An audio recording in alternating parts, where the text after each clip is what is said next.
The Deer Hunter, on New Year's Day at 9:10 on BBC Two. The film starting in a quarter of an hour on BBC Two is The Driver, a thriller starring Ryan O'Neill as the best getaway man in the business of crime and Bruce Dern as the detective who's determined to prevent him from getting away. The news is next here on BBC One in just over a minute. The new world of entertainment on BBC One brings the continuing story of family conflict in By the Sword Divided. My Lord, in behalf of the Commons of England and all the people thereof, I do accuse Charles Stuart here present of high treason.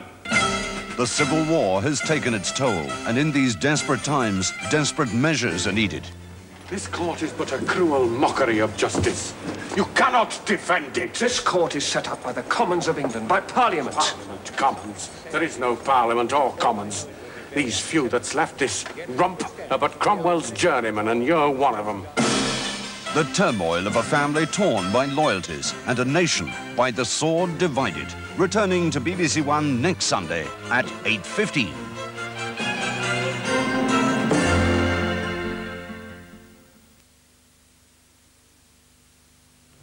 Now, it's just coming up to 10:20 and time for the news on BBC One with Jan Leeming.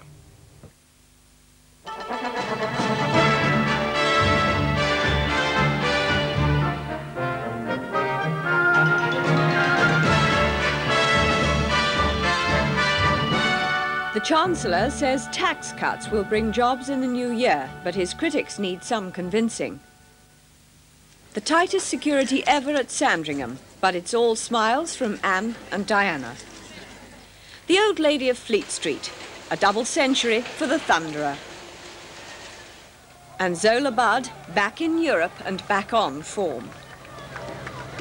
The Chancellor of the Exchequer, Nigel Lawson, has today committed himself to an economic strategy in the new year which he hopes will halt the rise in unemployment. With 11 weeks to go to the budget, he insists cutting income tax is the way to create real jobs. Public spending must be kept down. Mr. Lawson spells out his plans in an article in today's Sunday Times. It's seen as an attempt to head off criticism about unemployment from within his own party. But already tonight, some Tory backbenchers are expressing disappointment about the article. The Cabinet will meet to discuss economic strategy in the new year. And as our political editor John Cole explains, it's a key test for the government. The Chancellor didn't even wait for the old year to die before, to borrow a rugby phrase, he got his retaliation in first. This article is Mr. Lawson's most elegant exposition of the government's strategy, but it's unrelenting in rejecting the views of Conservative critics. He and the Prime Minister know they've got a fight on their hands ahead of his March budget. Already, backbenchers have forced retreats on student grants and pension lump sums, and they're still angry over housing cuts. One MP tonight accused the Chancellor of being arrogantly dismissive of conflicting arguments and added that this was a frustrated Parliament and that the debate inside the Conservative Party would go on. What's really worrying the critics is the government's failure to halt the continuing rise in unemployment. Mr. Lawson predicted a budget for jobs, but his former cabinet colleague, Sir Ian Gilmour, was unconvinced. I think this autumn there was a sea change in the parliamentary party, because I think then many more people than before became extremely worried about unemployment and the need to reduce it. And they thought and think that the government's policies are not going to do that. Secondly, I think there's worries about the government's policy because it is, in a sense, robbing Peter to pay Peter. You get tax cuts, but at the same time you have to pay for them. Cuts in housing, rises in water charges, rises in gas charges, and so on. The kernel of this dispute is about spending and taxation. The Chancellor is determined not to borrow more. Some critics think that with unprecedented unemployment, that's dogmatic nonsense. Others wouldn't go that far, but they'd like Mr. Lawson to spend any money he has on public works to provide jobs rather than on tax cuts.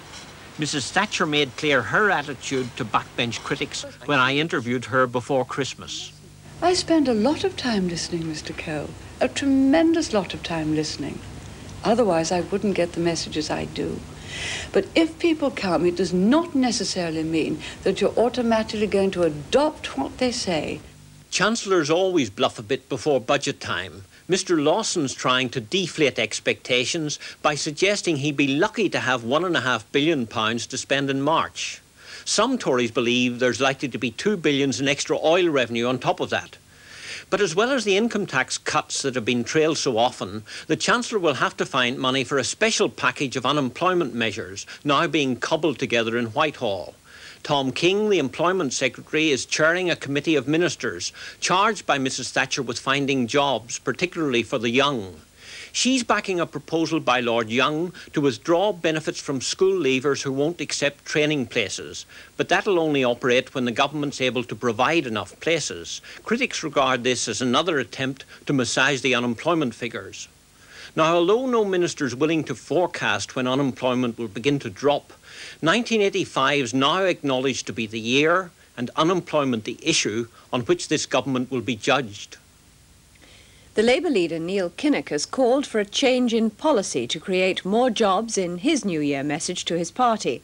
He said unemployment was now costing the country £17 billion a year, and it would be better to use this money to put people into work instead of keeping them on the dole. He said that despite opposition from their own backbenchers, the government's pride and prejudice, as he put it, meant they were continuing with the same policies and the same results. An unprecedented security operation surrounded the royal family as they attended morning service at Sandringham. Following the IRA bomb at Brighton, extra police are guarding the 20,000-acre estate. But it was a happy and relaxed royal family who appeared for the large crowd of well-wishers, as Tony Skase reports. The 3,000 people who went to Sandringham to greet the Queen were carefully checked by scores of police officers and security men. All hand baggage was banned from the Royal Park, and people carrying cameras and handbags were turned away at the entrance. The tiny ornate parish church was searched before the service, attended by 13 members of the royal family.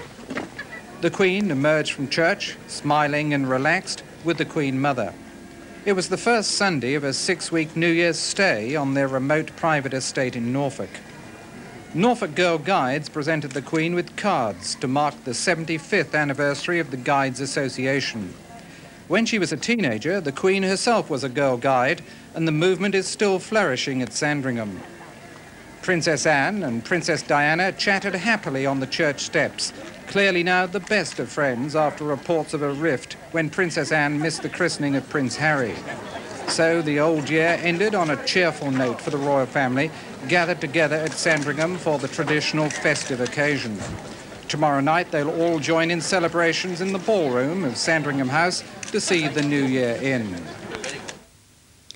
2 men will appear at North Avon Magistrates Court tomorrow, charged in connection with the attempt on Boxing Day to dig up the body of the Duke of Beaufort, one of England's leading huntsmen. The Duke's grave in the family burial plot by Badminton Parish Church was found to have a hole dug across it, a wooden cross was missing, and anti-hunting slogans were daubed on the church walls. A group calling itself the Hunt Retribution Squad sent pictures to the press of its members with a cross said to be from the Duke's grave. A man has been charged with the murder of Deirdre Sainsbury, the Greenham Peace woman whose body was found at Denham in Buckinghamshire a week ago. The man will appear in court at Beaconsfield tomorrow. He hasn't yet been named, but it's understood he's about 30 and comes from West London. The teaching unions have reacted angrily to reports that the Education Secretary, Sir Keith Joseph, wants a purge of bad teachers. In a major speech on Friday, Sir Keith is expected to say he wants all teachers assessed and that the bad ones should be paid less than their colleagues or weeded out altogether. But the biggest teaching union says he'll have a fight on his hands if he tries to go ahead with the scheme. I am worried in the sense that it's not dealing with the real problems of the education service.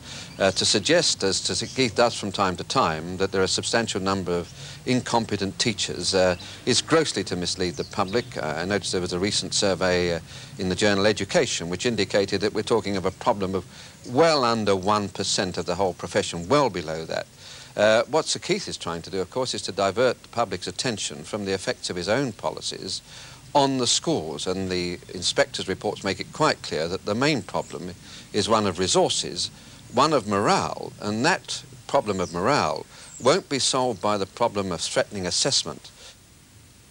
The two Britons arrested in Egypt last month in connection with a Libyan assassination plot have been questioned by officers from Scotland Yard's anti-terrorist squad.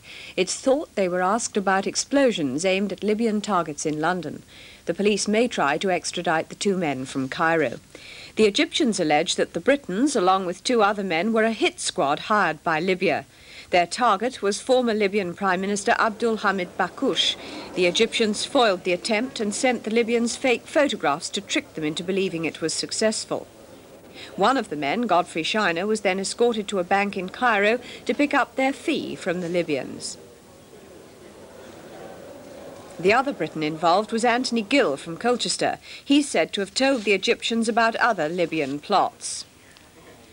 Tonight in Colchester, Anthony Gill's wife said she thinks the Scotland Yard visit is only routine, but admitted she's concerned. Worried to death, wondering what's going to happen next. Sad, I suppose. It's been a long while since I saw him and spoke to him. Pleased when it's all over and done with. Perhaps we can put it behind us and start fresh then. And you have no doubts about his innocence? None at all, no. Vietnamese troops are reported to have been attacked by Thai soldiers and aircraft when they crossed the border in their latest offensive against Kampuchean guerrillas. The fighting, said to be the most ferocious since the Vietnamese invasion 6 years ago, was close to refugee camps across the border in Thailand. Thousands have fled there from the fighting in Kampuchea, formerly Cambodia, as Christopher Morris reports. Some of the fiercest fighting of the war is near the Thai border, as Kampuchean guerrillas try to recapture camps overrun by Vietnamese troops on Christmas Day. There have been many casualties among the guerrillas, armed only with light weapons against the Vietnamese heavy guns, mortars and tanks. Shelling has been so intensive that international relief workers have been forbidden to enter the area to help the injured. It's estimated that 115,000 Kampuchean refugees have now fled across the border into Thailand. These are the lucky ones who managed to escape from the camps before the Vietnamese offensive. Now they've set up new camps just inside Thailand with makeshift clinics and shelters. A huge relief operation has been started to feed the families still arriving in their hundreds. We have to supply food to these people in the normal course of events. When they were back in their old camp, we had to supply food to them. It's just a question of now the trucks having to go to a different location. The plight of these refugees is now causing considerable concern. With no sign of the Vietnamese withdrawing their troops, the United States has condemned the continuing aggression in Kampuchea as contemptible and repeated the call for the Kampucheans to be allowed to choose their own government. India's new Prime Minister, Rajiv Gandhi, has promised protection for the country's minority groups. At his first news conference since his Congress party's landslide election victory, he said he would work towards national unity and reconciliation with the Sikh community. The Union Carbide Company is to be sued by the state of Madhya Pradesh in Indian and American courts for damages caused by leaking gas at its factory in the state capital, Bhopal. Some workers have returned to the factory. Dependents of the dead and those affected by the disaster are being told not to settle with the company's American lawyers directly. 15 tons of methyl isocyanate, the chemical that leaked from the Indian factory, are being moved under guard during a 2-day journey from Norfolk, Virginia. It was turned back from Brazil after the Bhopal disaster. It'll pass through 4 states, always accompanied by a bodyguard of police and experts in handling the chemical, a liquid which turns to a toxic